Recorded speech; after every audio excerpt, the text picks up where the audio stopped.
Hello friends, welcome to trade to spend stock market educational series के एक और video में आपका स्वागत है। अभी तक हमने इस सीरीज में स्टॉक मार्केट फाउंडेशन के बारे में समझा कि स्टॉक मार्केट फाउंडेशन क्या होती है, स्टॉक मार्केट के 3 इंपॉर्टेंट लेंसेज क्या होते हैं, फंडामेंटल, टेक्निकल और सेंटिमेंटल। और इस वीडियो में हम लोग फंडामेंटल एनालिसिस के बारे में समझेंगे कि बेसिक्स ऑफ फंडामेंटल एनालिसिस क्या होती है।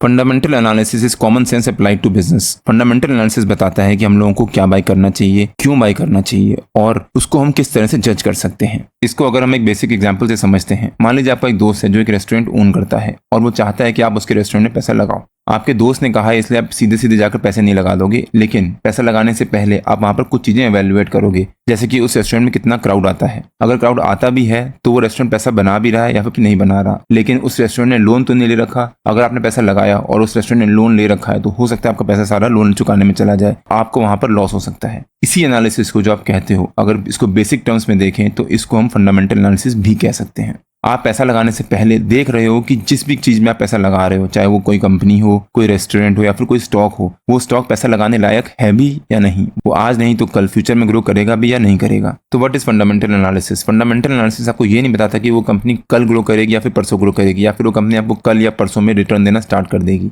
अगर आप इसको फंडामेंटल एनालिसिस कहते हो तो उसको मैं स्पेकुलेशन कहता हूँ कि आप गेस कर रहे हो कि जिस कंपनी में पैसा लगाया है आपने, वो आपको कल से ही प्रॉफिट देना स्टार्ट कर देगी। लेकिन फंडामेंटल एनालिसिस आपको ये जरूर बताती है कि वो कंपनी स्ट्रांग है कि नहीं है और वो आगे जाकर लास्ट करेगी कि नहीं करेगी, आपको प्रॉफिट देगी कि नहीं देगी। उसको हम लोग एनालिसिस कहते हैं। फंडामेंटल एनालिसिस आपके कुछ बेसिक क्वेश्चंस को आंसर करता है, जैसे कि जिस कंपनी में पैसा लगा रहे हो आप, क्या वो कंपनी एक्चुअली में पैसा बना भी रही है कि नहीं बना रही है। ऐसा ना वो कंपनी लॉस कर रही हो, और अगर आप पैसा लगा रहे हो तो क्या वो कंपनी एक्चुअली में ग्रो भी कर रही है कि नहीं ग्रो कर रही है। जरूरी नहीं है कि जो कंपनी पैसा बना रही है वो आज पैसा बना रही हो, लेकिन वो ग्रो भी साथ में कर रही हो। तीसरा इंपॉर्टेंट क्वेश्चन जो फंडामेंटल एनालिसिस आंसर करता है वो ये है कि जिस भी कंपनी पैसा लगा रहे हो, क्या वो अगले 5 साल तक लास्ट भी करेगा कि नहीं करेगी। हो सकता है वो अगले आज पैसा बना रही हो, ग्रो कर रही हो, लेकिन अगले 2 साल में, 3 साल में वो फ्लॉप हो जाए या फिर मार्केट से बाहर हो जाए। तो फंडामेंटल एनालिसिस फैमिली बताता है कि जिस भी कंपनी में पैसा लगा रहे हो आप, उस कंपनी के बिजनेस को आप अंडरस्टैंड कर रहे हो कि नहीं कर रहे हो।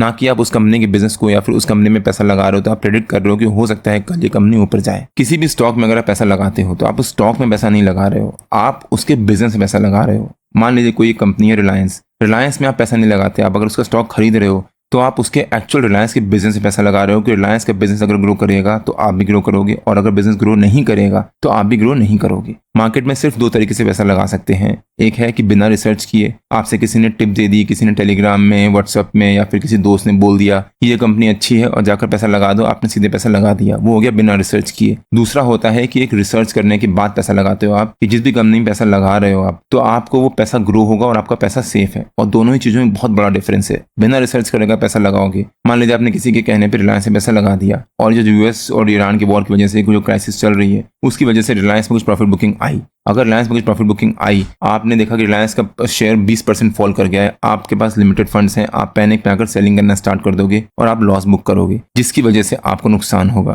तो आपको ये नहीं पता कि आप क्या बाई कर रहे हो। आपने देखा कि रिलायंस का शेयर अच्छा है, बहुत सारे लोग कह रहे हैं रिलायंस अच्छी कंपनी है, आपने जाकर बाइंग कर ली और आपको नुकसान हो गया। ये हो गया बिना रिसर्च किए। लेकिन जो रिसर्च करके पैसा लगाएगा वो देखेगा कि रिलायंस का शेयर 20% गिरा है और रिलायंस एक कंपनी बहुत स्ट्रांग है और ये ग्रो करेगी, तो वो वहां पर एग्जिट नहीं करेगा, वो वहां पर बाइंग करेगा। तो अगर आप सेलिंग कर पा रहे हो तो हमेशा ध्यान रखिएगा दूसरी तरफ कोई ना कोई बाइंग कर रहा है, और जब मार्केट गिर रही है तब कोई भी रिटेल ट्रेडर जल्दी एंट्री नहीं मारेगा। हमेशा जो एंट्री मारेगा वो बड़े प्लेयर्स जो उन कंपनी में ताक लगाए बैठे हैं कि जब वो कंपनी के शेयर गिरेंगे तब वो उस कंपनी को बाइंग करेंगे। एजुकेशनल सीरीज के पिछले वीडियो में हमने स्टॉक मार्केट के 3 लेंसेज के बारे में डिटेल में डिस्कस किया था, और हमने उसमें डिटेल में एक्सप्लेन किया था कि अगर आप सेलिंग कर रहे हो तो जब तक कोई ना कोई बाइंग नहीं कर रहा तब तक आप सेलिंग नहीं कर सकते हो। अगर आपने वो वीडियो नहीं देखा है तो उसका लिंक मैंने डिस्क्रिप्शन में डाल दिया है और आपको ऊपर यहाँ पर आई बटन में मिल जाएगा। एक बार आप वो वीडियो जाकर जरूर देखिएगा। तो अगर आपको किसी भी चीज के बारे में नॉलेज है तो नॉलेज बिल्ड्स कन्विक्शन, की मतलब आपको पता है कि अब ये मार्केट या फिर ये स्टॉक ऊपर जाएगा, या फिर ये स्टॉक अगर गिर रहा है तो ये अच्छी कंपनी है, ये और नहीं गिरेगी या फिर वापस स्ट्रांगली रिकवर कर लेगी। और कन्विक्शन हमेशा डर को दूर भगाता है। अगर आपने रिसर्च नहीं करी है तो आपको कन्विक्शन नहीं है, आप डरे रहोगे कि मार्केट में और क्रैश ना आ जाए या फिर स्टॉक और फॉल ना कर जाए। लेकिन अगर आपने प्रॉपर रिसर्च करी है तो आप कन्विक्शन से उसमें इन्वेस्ट करे रहोगे, आपको उम्मीद पता है कि ये मार्केट या स्टॉक ऊपर जाएगा ही जाएगा। बट इसमें भी एक प्रॉब्लम है, आपने रिसर्च तो कर ली और आपको पता है कि कंपनी अच्छी है, लेकिन अच्छी कंपनीज भी आपको ट्रैप कर सकती हैं। किंगफिशर इसका एक बहुत अच्छा एग्जांपल है। किंगफिशर एक टाइम पे सबसे अच्छी एयरलाइन मानी जाती थी और बहुत अच्छा ग्रो भी कर रही थी, लेकिन फाइनली क्या हुआ, बहुत सारे लोग उसमें ट्रैप हुए। अब जरूरी नहीं कोई बिजनेस अच्छा होगा तो वो स्टॉक भी अच्छा होगा। इसको अगर हम सिंपल डोमिनोज के एग्जांपल से समझते हैं, मैं डोमिनोज का पिज्जा या फिर डोमिनोज को प्रमोट नहीं कर रहा, इनफैक्ट मैं पिज्जा या फिर सब कुछ नहीं खाता, लेकिन डोमिनोज एक अच्छा ब्रांड है और इसका सिर्फ एग्जाम्पल की तरह से समझते हैं। मान लीजिए कोई डोमिनोज का एक स्टोर है जो कि दिन के 10 पिज्जा सेल करता है 500 रुपए पर पिज्जा के हिसाब से, तो उसका दिन का सेल कितनी होगी, 5,000 रुपए की। महीने का वो 1.5 लाख रुपए कमाता है, लेकिन उस स्टोर को किसी ने 50 लाख रुपए में खरीद लिया। आपके हिसाब से क्या डील अच्छी डील हुई या फिर बेकार डील हुई? आपको जो भी व्यूज हो प्लीज कमेंट्स में जरूर बताइएगा। मेरे हिसाब से ये एक टेरिबल डील हुई, बिकॉज डोमिनोज एक बहुत बड़ा और अच्छा बिजनेस है, लेकिन जरूरी नहीं क्योंकि बिजनेस अच्छा हो तो उसका स्टॉक भी अच्छा होगा या फिर उसका जो भी स्टोर है हर सारे स्टोर परफॉर्म कर रहे होंगे। इस स्टोर में अगर आप पैसा लगाओगे तो मेरे ख्याल से टेरिबल डील हुई। तो स्ट्रॉन्ग कंपनी और फेयर प्राइस, डोमिनोज एक अच्छा और बड़ा ब्रांड है और उसके स्टोर को किसी ने अगर 10 लाख रुपए 15 लाख रुपए में खरीद लिया होता तो उसको हम लोग एक अच्छा इन्वेस्टमेंट मान सकते थे। और स्ट्रॉन्ग कंपनी है लेकिन उसका प्राइस बहुत ज्यादा है, उसको हम लोग अच्छा रिटर्न नहीं मान सकते हैं, उसको इनफैक्ट हम लोग डिसअपॉइंटिंग रिटर्न मान सकते हैं। डोमिनोज एक अच्छा और बड़ा ब्रांड है, उसका कोई स्टोर जो पैसा नहीं बना रहा है उसको अगर आप 50 लाख रुपए पे खरीद रहे हो, दैट मीन्स वो टेरिबल डील है या फिर डिसअपॉइंटिंग रिटर्न है, आपको अच्छे रिटर्न वहां से नहीं मिलेंगे। तो good business at a wrong price is equal to bad investment. इसी स्टोर का एग्जाम्पल अगर आप लो, अच्छा बिजनेस बैड प्राइस पे खरीदा आपने, उसको हम लोग बैड इन्वेस्टमेंट ही कहेंगे। किसी भी स्टॉक का प्राइस आपको बेवकूफ भी बना सकता है। मान लीजिए आपने कोई एक स्मॉल पिज्जा लिया 100 रुपए के हिसाब से और वहीं आपने एक लार्ज पिज्जा लिया 500 रुपए के हिसाब से, तो लार्ज पिज्जा है, बड़ा पिज्जा, आपका जो पर बाइट उसका कॉस्ट होगी वो कम होगी as compare to small pizza. इसको अगर हम सिंपल एग्जांपल से समझते हैं, मान लीजिए यस बैंक है, वो 20 रुपए का शेयर चल रहा है, लेकिन क्या आप उसको अच्छा इन्वेस्टमेंट कहोगे? मेरे हिसाब से ये एक एक्सपेंसिव इन्वेस्टमेंट है, बिकॉज यस बैंक ऑलरेडी एक बहुत बड़े डेट में चल रहा है इस समय। और अगर आप टीसीएस का एग्जांपल लो, टीसीएस का शेयर इस समय करीब 2200 रुपए के आसपास चल रहा है, इसको हम लोग एक बेटर इन्वेस्टमेंट मान सकते हैं, बिकॉज टीसीएस एक अच्छी कंपनी है और डिकेड से उसने प्रॉफिट दिया है और अच्छा परफॉर्म भी किया है। तो टीसीएस का शेयर 2200 रुपए का है, फिर भी अच्छा इन्वेस्टमेंट मान सकते हैं। यस बैंक का शेयर 20 रुपए का है, फिर भी हम उसको नेगेटिव इन्वेस्टमेंट या फिर गंदा इन्वेस्टमेंट मानेंगे। क्यों? क्योंकि यस बैंक एक डेट लेडन कंपनी है और उसके ऊपर बहुत सारा डेट है इस समय। प्राइस इज व्हाट यू पे and value is what you get. एक स्ट्रॉन्ग कंपनी कैसे बनती है? सबसे इंपॉर्टेंट चीज है रेवेन्यू, आपके पास कितना पैसा आ रहा है। दूसरी इंपॉर्टेंट चीज होती है प्रॉफिट। आपके पास पैसा अगर 100 रुपए आ रहे हैं तो उसमें से कितने रुपए आप रख रहे हो। अगर आपके पास 100 रुपए आ रहे हो, 90 रुपए रख रहे हो, तो इसका मतलब 10 रुपए आपका प्रॉफिट हो गया, वो आप आगे कहीं लगा सकते हो। डेट कितना है उस कंपनी के ऊपर? अगर उस कंपनी के ऊपर बहुत ज्यादा डेट है तो वो कंपनी एक रिस्की कंपनी हो सकती है, और जितना कम डेट होगा उस कंपनी के ऊपर उतना वो अच्छी कंपनी मान सकते हैं। अब मैं ये नहीं कह रहा किसी कंपनी के ऊपर कम डेट है या फिर कोई डेट नहीं है तो वो अच्छी कंपनी होगी, लेकिन उसको हम अच्छी कंपनी की कैटेगरी में डाल सकते हैं। चौथा आता है ग्रोथ। आपकी कंपनी अगर पैसा बना रही है, प्रॉफिट भी बना रही है, लेकिन अगर वो ग्रो ही नहीं कर रही है, मतलब उस पैसे को कहीं और नहीं लगा रही है,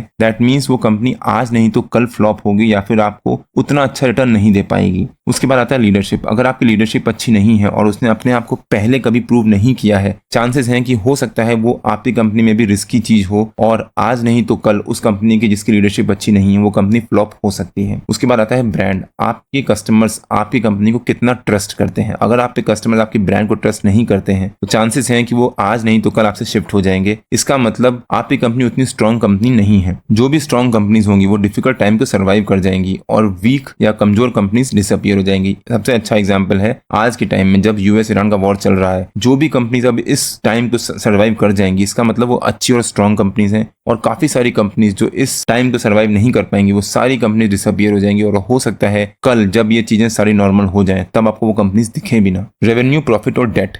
रेवेन्यू क्या है? मान लीजिए कोई एक टी स्टॉल है जो दिन के 200 कप बेचता है 10 रुपए के हिसाब से, उसका दिन का रेवेन्यू हो गया 2000 रुपए का, उसमें से वो 800 रुपए खर्चा कर देता है अपने ऑपरेशन कॉस्ट पे या किसी और कॉस्ट पे, लेकिन उसमें से 1200 रुपए रखता है, वो 1200 रुपए उसका प्रॉफिट हो गया। तो रेवेन्यू क्या हुआ? जो पैसा अंदर आया। अगर आप रेवेन्यू ग्रो कर रहा है इसका मतलब आप कंपनी ग्रो कर रही है या फिर कंपनी एक्सपेंड कर रही है, इसको हम कह सकते हैं। रेवेन्यू आपको इंप्रेस जरूर कर सकता है, कोई कंपनी 100 करोड़ 1000 करोड़ का रेवेन्यू कर रही है, उसके पास उतना सेल्स हो रही है, लेकिन जब तक उस कंपनी को प्रॉफिट नहीं है तब तक वो कंपनी एक अच्छी कंपनी नहीं मान सकते हैं। प्रॉफिट आपका एक्चुअल सच बताता है कि अगर आपने 100 करोड़ रुपए बनाए हैं तो उसमें से आपने कितना खर्चा किया है और कितने पैसे आपके पास बचे हैं। तीसरा इंपॉर्टेंट फैक्टर आता है डेट। आपने कितना पैसा ले रखा है। अगर वो मैनेजेबल है और छोटा सा डेट है तो वो फाइन है, लेकिन अगर वो बहुत बड़ा डेट है तो आपके लिए एक डेंजर है और रेड फ्लैग है। उस कंपनी से ज्यादातर इन्वेस्टर्स को दूर रहना चाहिए। Revenue is vanity, profit is sanity और debt is danger. Now comes the interesting part. Years win days don't. मतलब फंडामेंटल एनालिसिस अगर आप कर रहे हो तो उसमें आपको ईयर्स का टाइम हॉरिजन रखना चाहिए, ना कि डेज का। आपको हिसाब से अगर कोई एक अच्छी कंपनी है, मान लीजिए रिलायंस एक अच्छी कंपनी है फंडामेंटल्स एनालिसिस के हिसाब से, मान लीजिए आप कोई एक आम का पेड़ लगाते हो, आपको लगता है कि वो आम का पेड़ 3 महीने में, 4 महीने में, 1 साल में रिटर्न देना शुरू कर देगा, मतलब फल देना शुरू कर देगा। ऐसा नहीं है। आपका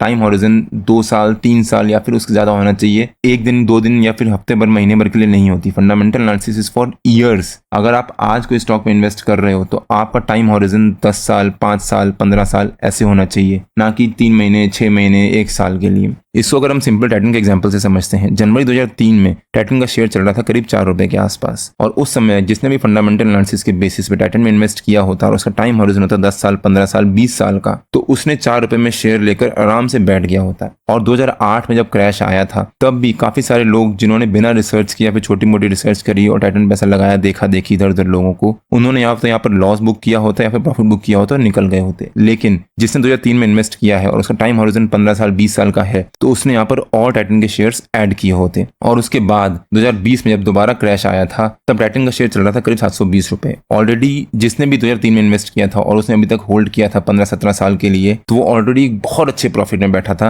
अगर उसका कन्विक्शन अभी भी 20 साल का है, आइडियली तो काफी सारे लोग यहाँ से निकल जाते हैं अपना प्रॉफिट बुक करके, लेकिन अगर उसने कन्विक्शन 20 साल का माना है कि ये कंपनी और ग्रो करेगी, बिकॉज उसने अगर इन्वेस्ट किया है तो रेगुलर बेसिस पे उस कंपनी के ऊपर रिसर्च करे जा रहा है और अपना कन्विक्शन और स्ट्रॉन्ग करे जा रहा है, तब उसने यहाँ पर टाइटन के और थोड़े से शेयर्स ऐड किए होते। आपके हिसाब से टाइटन ने 2003 से लेकर 2023 तक कितना रिटर्न दिया होगा, प्लीज कमेंट्स में जरूर बताइएगा। और 2023 में टाइटन का शेयर करीब 2500 रुपए के आसपास चल रहा था। अगर आपने 2003 में इन्वेस्ट किया होता इस टाइम हॉरिजन से कि मेरा 20 साल का टाइम हॉरिजन है और 20 साल तक मैं टाइटन को होल्ड करूंगा, क्यों? क्योंकि टाइटन एक अच्छी कंपनी और आगे जाकर ग्रो करेगी। आपको नहीं पता कितना ग्रो करेगी, लेकिन अच्छा ग्रो करेगी, तो आपके 4 रुपए इस समय 2500 रुपए तक हो चुके होते और वो 600 टाइम से ज्यादा हो चुके होते। फंडामेंटल एनालिसिस में patience is the biggest strategy. आप किसी स्टॉक को एनालाइज करो, 2-3 महीने लगाकर अच्छे से उसको एनालाइज करो और उसके बाद उसमें पैसा लगाओ और फिर उसको पेशेंटली होल्ड करो। जब तक आप उसको पेशेंटली होल्ड नहीं करोगे तब तक आपको वो अच्छा रिटर्न नहीं देगा। Time beats timing. अगर आप टाइमिंग के बेसिस पे स्टॉक में इन्वेस्ट कर रहे हो तो उसको हम फंडामेंटल एनालिसिस नहीं कहते, उसको हम टेक्निकल एनालिसिस कहते हैं, जिसको हम लोग आगे किसी वीडियोस में डिस्कस करेंगे। लेकिन फंडामेंटल एनालिसिस में आप टाइमिंग नहीं, टाइम का वेट करते हो। काफी सारे ट्रेडर्स, बिगिनर्स इस चीज में ट्रैप हो जाते हैं कि वो टिप्स को एनालिसिस मान लेते हैं। मैंने कुछ कह दिया कि रिलायंस का शेयर जगह खरीद लो, आपने जगह खरीद लिया कि तुषार एक अच्छा ट्रेडर है और हो सकता है वो अच्छा सजेशन दे रहा हो, उसने पूरा रिसर्च करी होगी और आपने जाकर खरीद लिया। वो आपकी सबसे बड़ी मिस्टेक है। आप प्रॉपर्ली उसको एनालाइज करो और उसके बाद कोई भी स्टॉक जिसको आपने टिप्स के बेसिस पे लिया है उसको तब आप उसमें इन्वेस्ट करो। 2 ही चीजें होती हैं, सर्वाइव और फेल। सर्वाइव कंपनी कब करती है? जब उसके पास कस्टमर का ट्रस्ट हो, कंसिस्टेंट प्रॉफिट हो,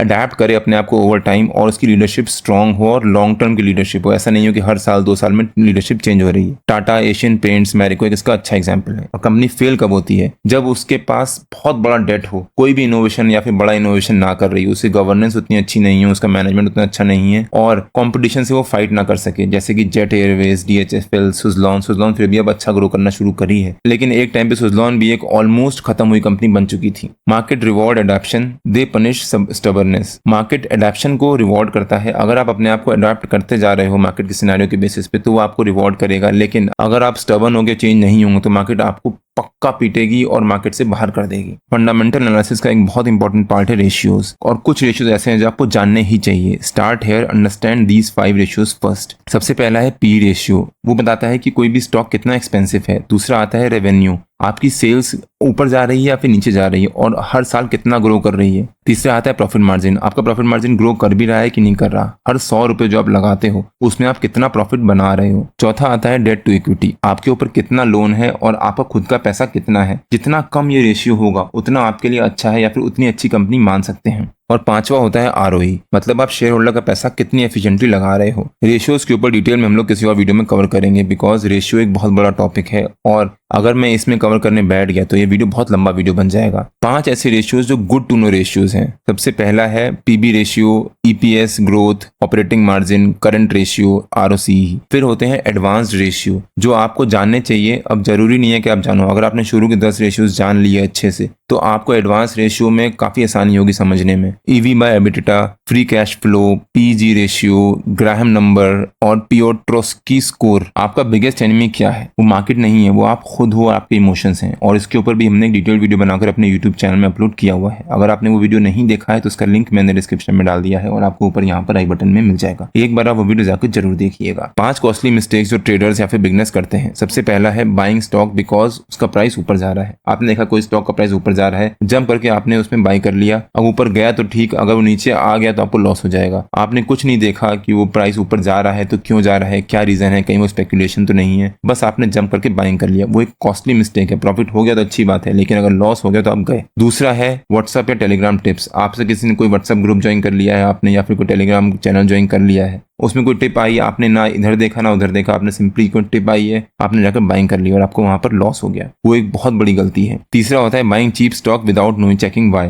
हमने अभी येस बैंक का एग्जांपल लिया। येस बैंक 20 रुपए के आसपास चल रहा था। येस बैंक आपको लगता है कि सस्ता शेयर है, बैंक है, डूबेगा नहीं, और आपने 20 रुपए में जाकर खरीद लिया। आपने ये नहीं देखा कि वो 20 रुपए पे चल रहा है तो क्यों चल रहा है 20 रुपए पे, कोई ना कोई रीजन होगा। जरूरी नहीं है कि वो 20 रुपए पे चल रहा है तो अच्छा ही स्टॉक हो, और आपने बाइंग किया विदाउट नोइंग व्हाई और आपको नुकसान हो गया। चौथा आता है इग्नोरिंग डेट कंप्लीटली। आपने बिल्कुल नहीं देखा किसी भी कंपनी जिसमें आप इन्वेस्ट करने जा रहे हो उसके ऊपर डेट है कि नहीं है और कितना डेट है। बिना डेट देखे अगर आप उस कंपनी में इन्वेस्ट करते हो तो वो आपकी बहुत बड़ी मिस्टेक हो सकती है और हो सकता है आपका सारा कैपिटल डूब जाए। पांचवा और इंपॉर्टेंट चीज होती है confusing trading with investing. Trading investing नहीं होती। Investing is for long term, 10 साल, 15 साल, 20 साल, 5 साल को भी आप इन्वेस्टिंग मान सकते हो, लेकिन investing is always for long term. और जब तक आप लॉन्ग टर्म पर इन्वेस्ट नहीं करोगे तो आप ट्रेडिंग ही कर रहे हो। Excitement attracts beginners, quality attracts investors. अगर जो बिगनर होगा वो उसको एक्साइटमेंट में आकर बाइंग करेगा, लेकिन जो इन्वेस्टर होगा वो हमेशा क्वालिटी देखेगा, वेट करेगा। हो सकता है वो रोज ट्रेड ना ले, महीने भर ट्रेड ना ले, लेकिन जब वो ट्रेड लेगा तब एक कन्विक्शन के साथ ट्रेड लेगा और उसके बाद उसको प्रॉफिट होगा तो अच्छा प्रॉफिट होगा। तो अभी तक इस वीडियो में आपने क्या समझा? फंडामेंटल एनालिसिस क्या होती है, ब्रांड प्लस मैनेजमेंट की इंपॉर्टेंस क्या होती है, good business is not equal to good stock, ratios company की हेल्थ बताते हैं और रेशियोज क्या होते हैं, प्राइस